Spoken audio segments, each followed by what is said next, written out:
Hi, this is Carolyn Laila. And I'm Laila Bernard. And you are listening to the Sleepover Podcast. Hi, everybody. We missed you. Hey, I missed you. It's been a while. We've just been busy doing stuff. Doing stuff. Did we do the second immersion? Was that in April?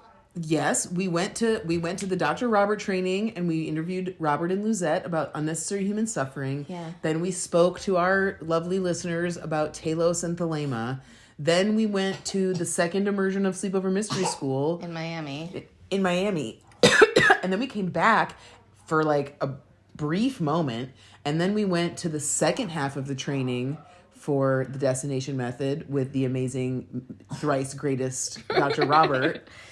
Magus Robert, and now we're back. Well, there's been quite a whirlwind, folks. I mean, it's so really magical. It's been a magical mystery tour for sure.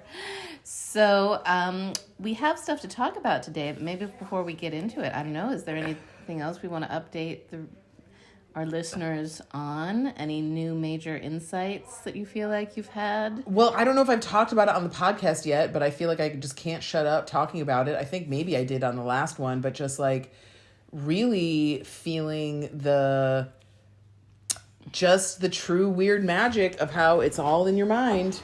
Yeah. Just every single thing. There is no world outside your mind. And I always kind of just, believed that axiomatically and was operating under that assumption as a magician. But having gone to these amazing trainings, I am now just even more freakishly convinced that that is absolutely the case. Now, yeah. I don't know. I feel like I've said that 1,000 times in your presence. So I know you've heard me say that before. But I just keep tripping out on how it's really all just in your mind. Yeah, because something that we've learned from Dr. Robert is that, basically that people's minds are map makers of their experiences, and we all have these maps or representations that are pretty much made up of sensory information. Well, your body is just basically the data collection apparatus for your mind. Mm-hmm. I mean, it is your mind, and that's like, man, that's another thing. We were tripping out on that when we were walking around the El Segundo LAX Hilton Garden Inn Magical Temple. Was,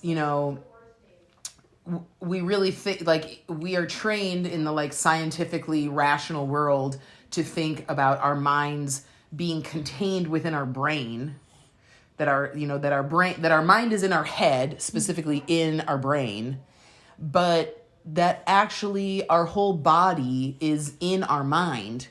And that's like how the mind creates disease in the body, mm-hmm. and how diseases are also manifestations of the mind, because the body is just a manifestation of the mind. So, bless you. There's the saying, the cobs is in the coo, not the coo is in the cobs. It's not that way. It's the other way. Yeah. So anyway, yeah, it's weird. Like somehow we're in the mind, and the mind, even in the present moment, is having, a bunch of sensory experiences that it's then like turning into the maps. Well, and the sensory experiences themselves are interpretations of whatever particles or waveforms or something is of out God's there. Mind. Like We're picking up God's thoughts that are coming to us as sounds, vibrations, smells, whatever. And so the sort of raw sensory data. Sorry, Walter's playing video games in the other room. We're at my house, and my son is playing Minecraft on the internet with his friends. So just welcome to Midwest mom Magus life. Very excited. That's just the way that it is. I just didn't want somebody to think that like Walter was being attacked. Well, he is, but only in the virtual world, and everything is probably fine with him physically in his room. He's probably okay. And speaking of virtual world, so our sensory input virtual world is just like a user interface that like greatly simplifies, right? Like the spectrum of light, the spectrum of sound, everything is getting made selectively. Yeah, there's different kinds of vibrations that you pick up with different sense apparatuses. The super high vibrations that are light, your eyes get those, the like medium vibrations that are sound, your ears get those, and then your body picks up the like densest vibrations, which is like stuff. Right, so then the mind takes these sensory inputs and, basically has them as memories or uses them to create anticipated experiences. Calls them words, sorts them immediately into some concept called a word.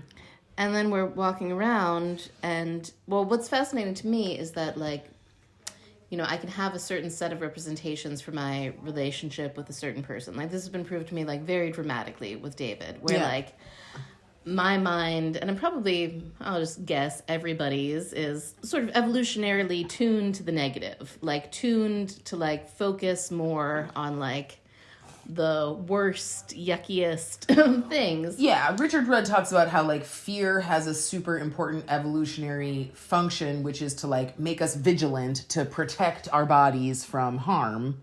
So like, yeah, you like react sort of at a baseline of like, what's going on? Where is that coming from? Are you going to hurt me? Yeah, so I would have this phenomenon with David where like, we would have arguments or upsets, and then he would do work to change himself and like move on and be better.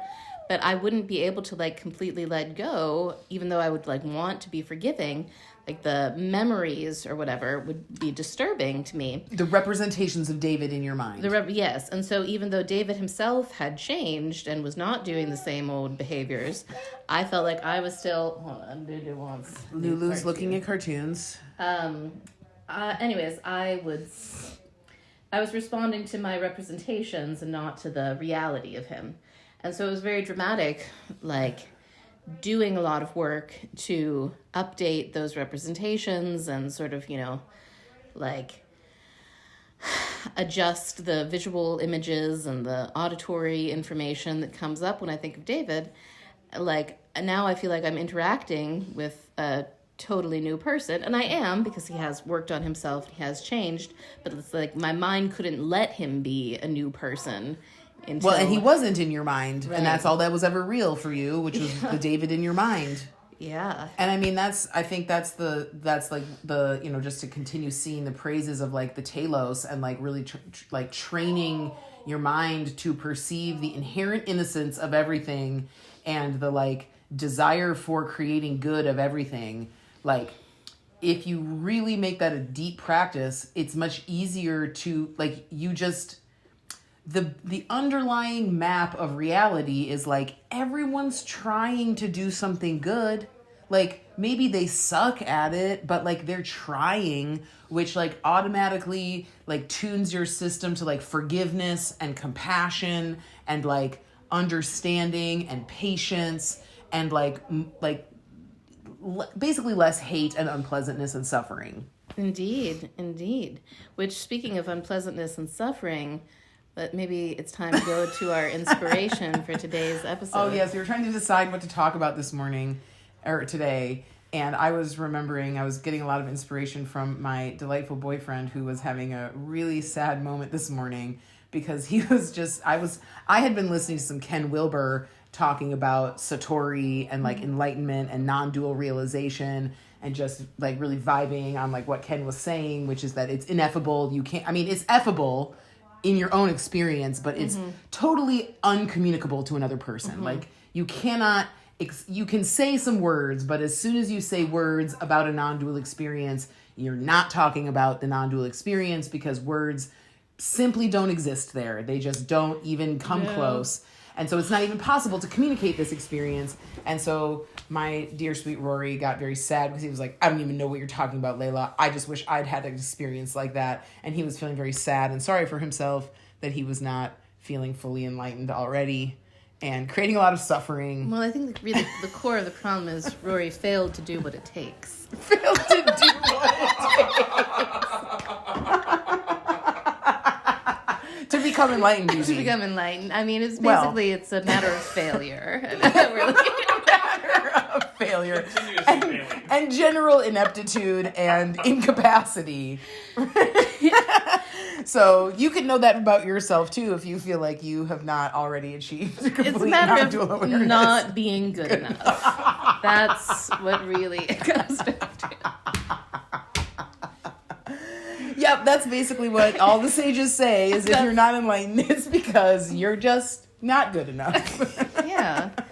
So we could all just, take that into our hearts and really fun it. No, obviously I just like to jag Rory because Rory is a Capricorn sun with a Cancer moon, and I feel like I'm very familiar with the way that particular astrological configuration will assault a person. Yeah. It has assaulted me many times. I mean, there's been many times. I mean, when Laila brought this up to me, and I was like, wow, I've complained that way so many times that I've been like, oh, I'm just so mad. I'm not completely enlightened yet. What WTF? Like, it's not fair. There's been, so many I've hours. done everything I'm supposed to do. All the meditations, the prayers, the sweat lodges, the ayahuasca, the diets, the high magic, invoking angels. Yeah. Everything. And Laila has always, I mean, I feel like I can anticipate your argument in the matter, which is, Carolyn, we're all already completely enlightened. We're already completely enlightened. You don't need to worry about it at all. There's nowhere to arrive. There's nowhere to go. Problem. You're fine. You're already there. And the only problem is that you're not willing to admit it to yourself yet. Right. Right. Well, and this is where it gets really interesting, the question of what constitutes enlightenment.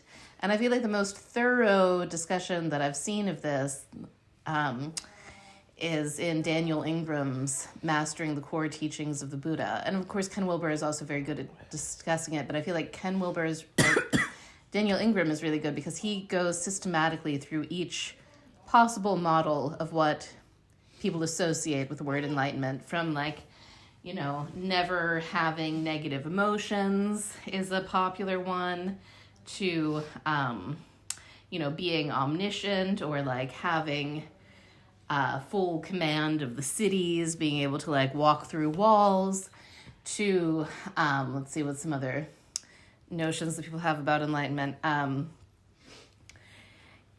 Being always happy, always blissful. I mean, that's pretty much the same as saying no negative emotions, or just very stoic, very peaceful all the time. He describes a few different other ones. Those are the ones that I'm most attached to, so they stick out in my mind. And he does this really beautiful job of reasoning through why each of those is basically complete bullshit that was invented by various religions at various times to make themselves sound more attractive, make their founders sound way cool and powerful, way cool and amazing. And that so Daniel Ingram's argument, and I'm pretty sure that Ken Wilber would totally agree with him on this, is that technically speaking, enlightenment is just realizing that everything that you think is subject is actually object. It's the object of the omnipresent, eternal, consciousness that has no qualities, that is utterly transparent, utterly pervasive, has no desires, no anything. And then your body, emotions, phenomena are all just happenings as objects within this field of consciousness, which has no qualities other than, oops. That's the timer on our little custard cups. Oh, we're making custard. Yeah, we're making these beautiful tarts. Okay. The Queen of Hearts will have her tarts. Yes. I was just gonna get up and get those. Thank you. Thank you, Rory. Yeah, I mean, to me, that seems like the most, I think these other cool things are really awesome and dope, and if you want, you could become, the master of your emotions and never feel anything bad, or do awesome things like teleport and walk through water, or walk on water and whatever. But it does seem to me like the most consistent and reasonable, achievable thing is, identification as the, witnesser, not the witnessed. Really having one's, truest identity being known as, that which beholds and encompasses all things. Right, and it's so fascinating because, like Ken Wilber talks about states and stages. Like, it's totally possible to have that awareness and be a complete total asshole. Like, probably, definitely Aleister Crowley was there. Like, he totally got it, totally got the emptiness of self and everything. And the collection of karmic tendencies that was Aleister Crowley was still an asshole. Was still running. And I think, I was really touched. I read a Ken Wilber essay when we were down in Tulum where he was really talking about how, like, once you really do lean into and, like, seat the awareness in that space, you don't actually become, like, less of a character in your life. I love you that. actually become more of a character in your life. Yes. You can feel your feelings more strongly. You can behave more flamboyantly because you're not even worried about you. Like, it's an interesting thing where, like, you become, like, less self-conscious of your ego body performance because you are deeply conscious of your real self, and you just can, like, play in the game with much more, like, reckless abandon because you're like, well, that's not even really me.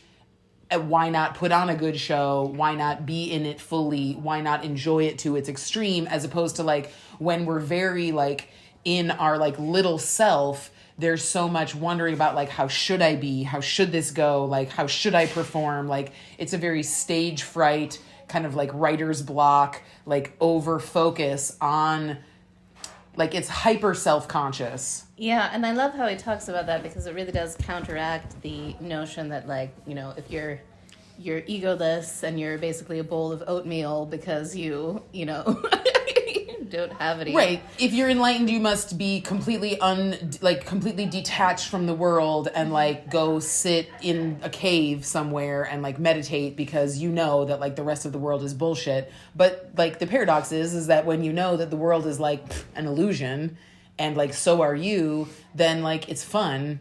It's fun. Yeah, I also thought it was really cute. I heard an interviewer ask Ken Wilber, like, so, Ken, are you enlightened? Uh-huh. He was like, I'm enlightened enough. That's a great response. I thought that was a great response. It was totally adorable. It was like, Well, and I've also heard Ken be like, well, Ken Wilber is not. And, like, most all, like, sages who try to communicate what this experience is like, well, of course, like, I'm not. But, like, that's not what that thing is. Like, it's not a quality of Carolyn or Rory or Laila. It's a quality that exists, like, prior to and beyond the world.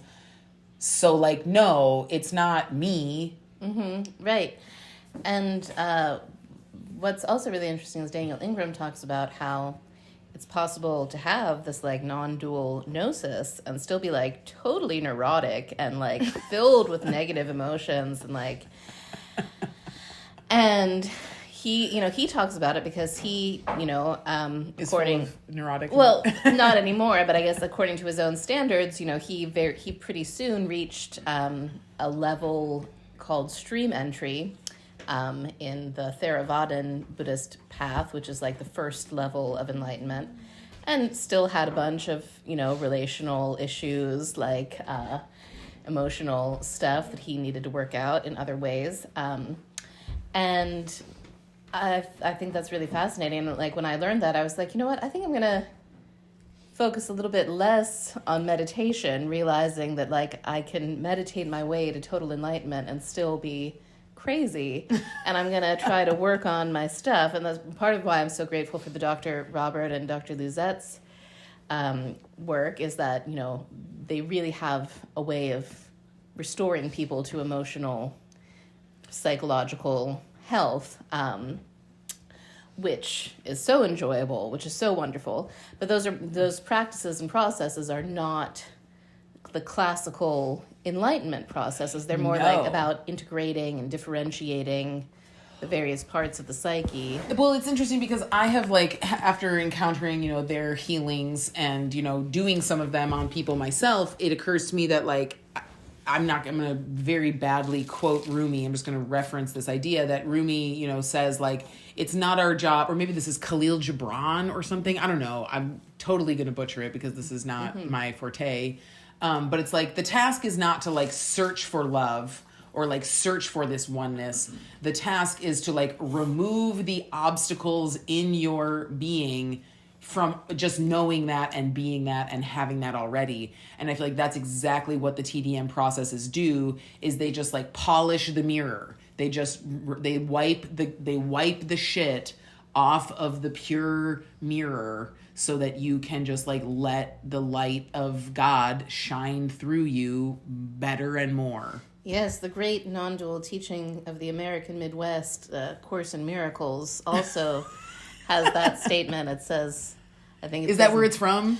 I mean, people I feel like attribute they all it know. both. I feel like it's just true. It's just true, and people often attribute it both. It is. I've seen it in A Course in Miracles. I've seen it attributed to Rumi.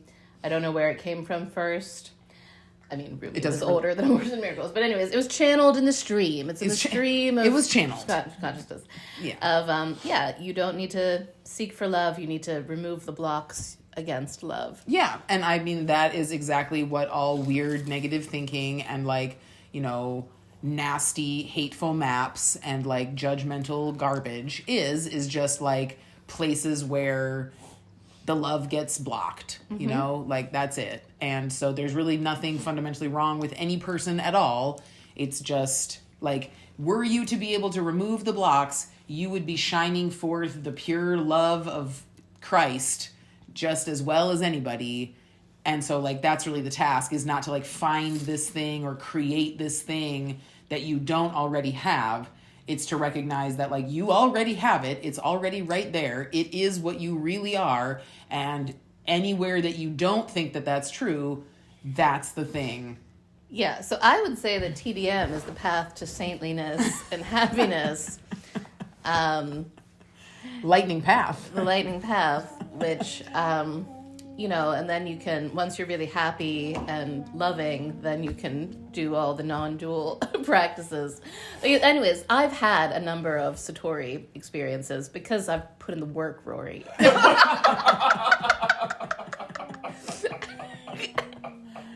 And unlike other people, but... And to be fair, Rory, to be fair, you know, you were feeling very miserable this morning. One of the things that I wanted to say to you, but I didn't think it would be terribly helpful, is that I feel like the times that I've had my most amazing Satori experiences have been in the depths of misery. Because sometimes you just go so low that you just pop out the other side. You know, you reach the singularity if you let yourself go low enough.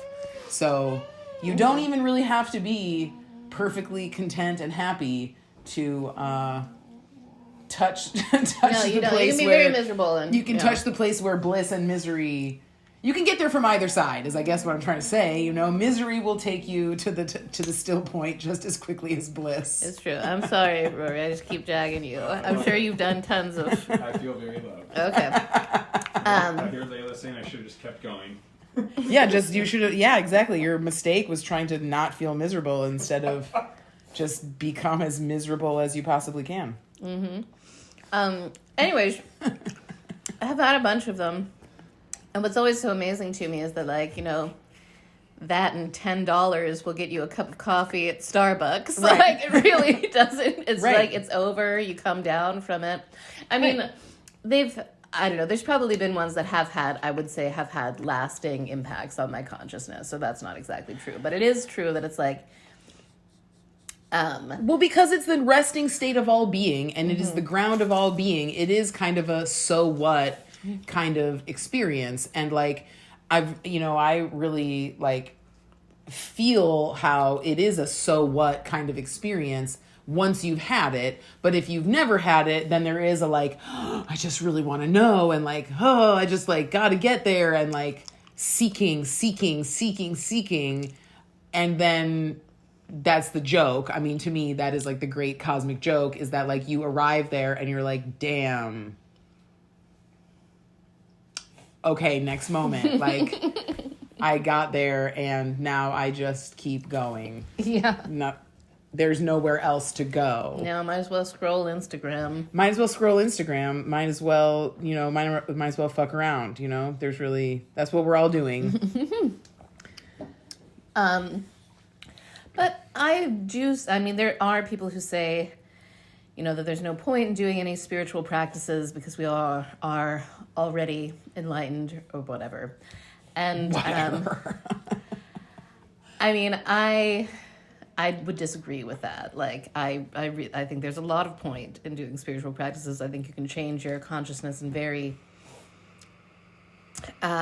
rewarding ways through spiritual practice. You can evolve yourself,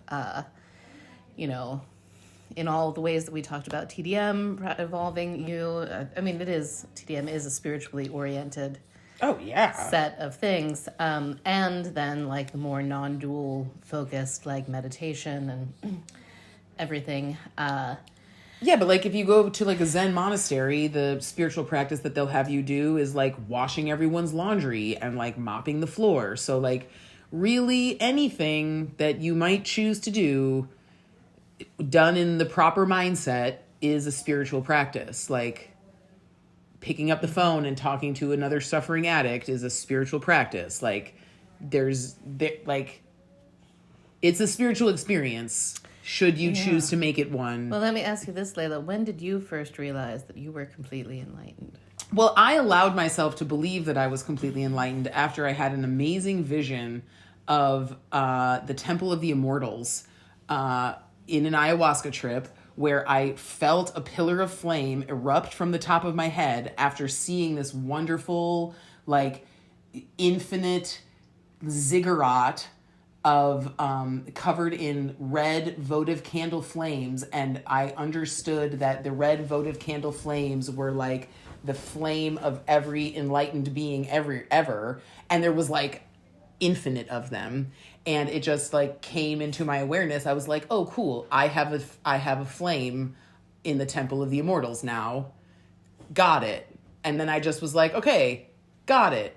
No big deal. You're in the city of pyramids. There we go. That's what Crowley would say. Yeah, well, I mean, it appeared to me really as like an infinitely tall, infinitely deep, like spire temple, with covered in red votive candles. And I just understood that the red votive candles were the illuminated heart and mind of every being that had ever become illuminated.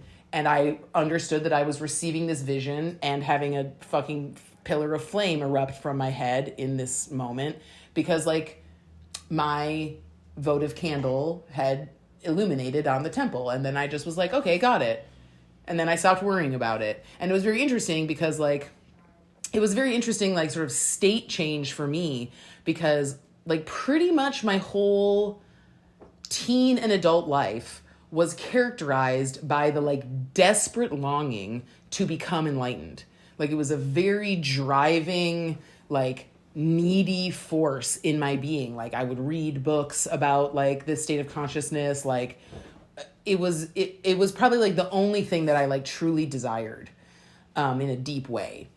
And then I had that experience and that drive just like disintegrated.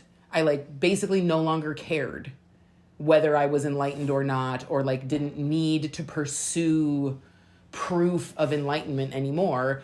And that to me just felt like, okay, like that is the satiation of the desire because it was met. And so I just don't worry about it anymore. And like, I'm still a little like dorky human with like a regular personality who like does weird stuff and like has feelings, but like, I don't wonder anymore about what it would be like. You know what I mean? Like it just like the craving was satisfied. And so that's how that is basically the evidence that I have because I can't really share. I mean, like the Satori experience is unshareable. So like, I don't know. I just see myself from a different lens. Like I know that like, okay, I'm doing this, but like, I don't really fully take it personally. Absolutely. Yeah. I mean, I can put on a good show. Like, you've heard me complain about stuff. You've seen me very be... persuasive at times. It is. But, you know, like, I can... Like, sometimes that is, like, the frustrating thing, because I'm like, wow, there's a part of me that's, like, really invested in this because I desire to connect with other people in the realm of stuff and, like, the realm of people and the realm of emotions. Like, does this really matter? No. No, it doesn't. But, like, I'm still going to do it. Yeah, I think Ramana Maharshi said that you can only stay in that kind of perfect communion with the self with a capital S if you truly don't have any desires for worldly stuff. Right.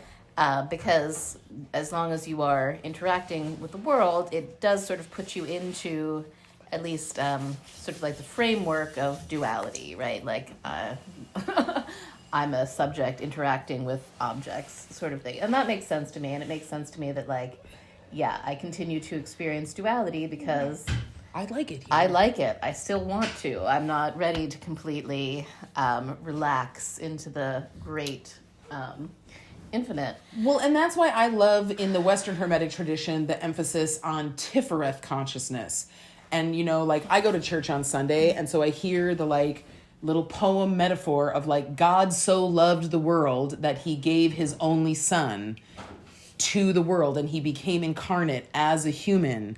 And, like, I really feel how, like, that's what we are, because God so loved the world so much, like, so obsessed with the world that, like, we come to be the world and to, like, be buffeted about by, like, the feelings and happenings of it. And, like, we like that. We do that. And, like, our task is to love that and not feel, like, beset upon and, like, abandoned and, like, hateful of the experience, but, like, not to leave it entirely. Mm-hmm. You know, I think some of the enlightenment experiences that get, like, really glorified and, like, oh my God, of, like, total dissolution, like, that's definitely the, like, highest Kether union.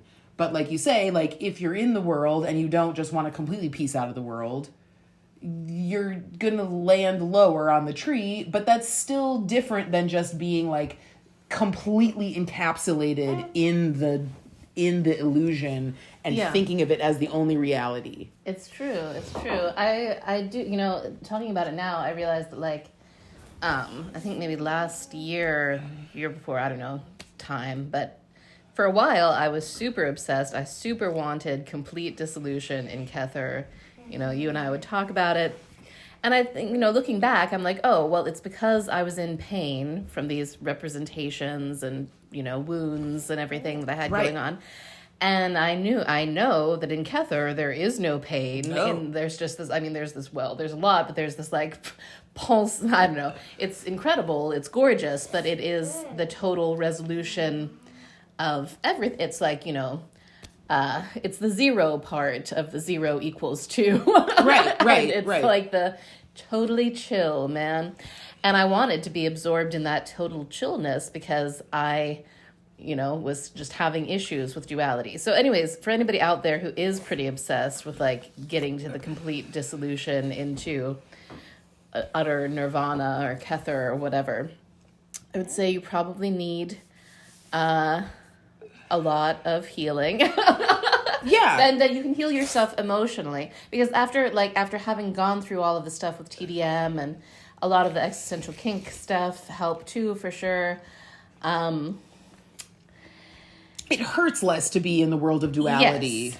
It's more fun. Yes. And less ouchy. And there's more skillfulness. And I would say, like, that is, you know, a huge part of the Bodhisattva path is getting the skillfulness to, like, transform energies. Right. And, you know, the Tibetans have a certain way of doing that. And I think that the Western alchemical modern evolutions of Jung and existential kink and TDM are really great ways of transforming energies.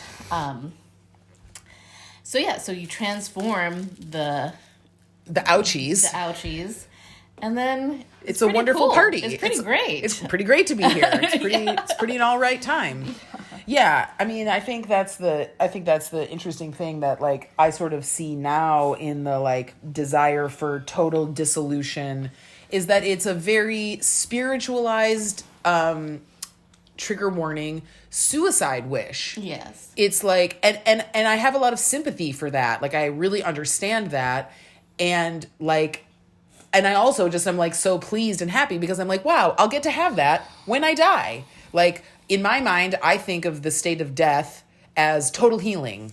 Like that is the time when all wounds will be like healed. Every disease is healed. You will have no pain whatsoever is when you're dead. And to me, that's what enlightenment is.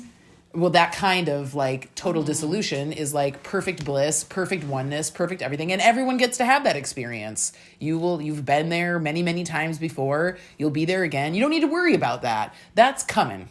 You got that to look forward to. And the task of like being embodied is to like, yeah, enjoy being embodied, having a good time. And like, you know, I think that's why I enjoy thinking about like being as dead as I will ever be is like having that union and knowing that that's true so that the like pains of the world don't hurt as badly. You know, like it can't really like assail the thing that you really are.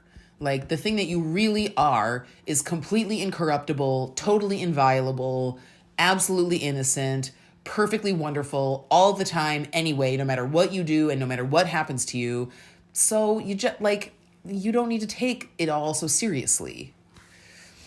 Yeah, like Cancer moons are really good. Oh, taking things so seriously. I know, we are.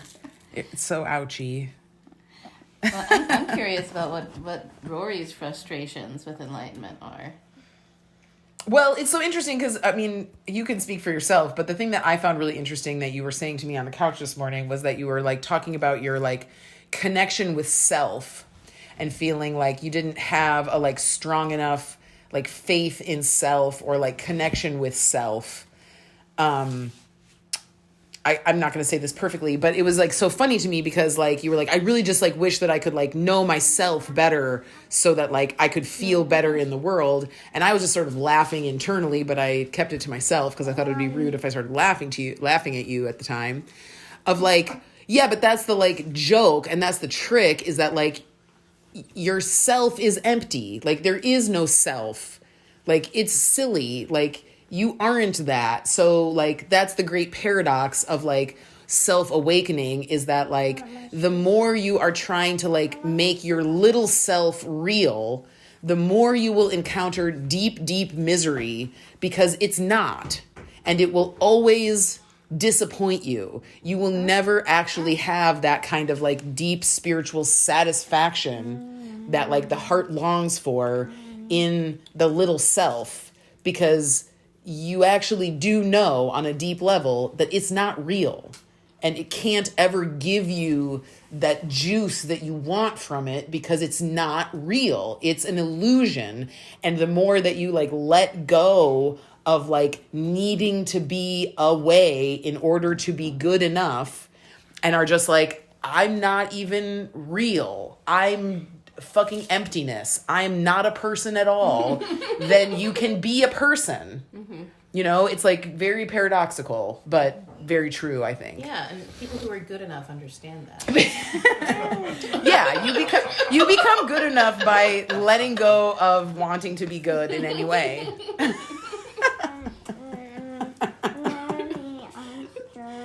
Yeah. Okay, I'll get Yeah. Yeah, well, sometimes that I think about, you know, Carl Jung talks about how,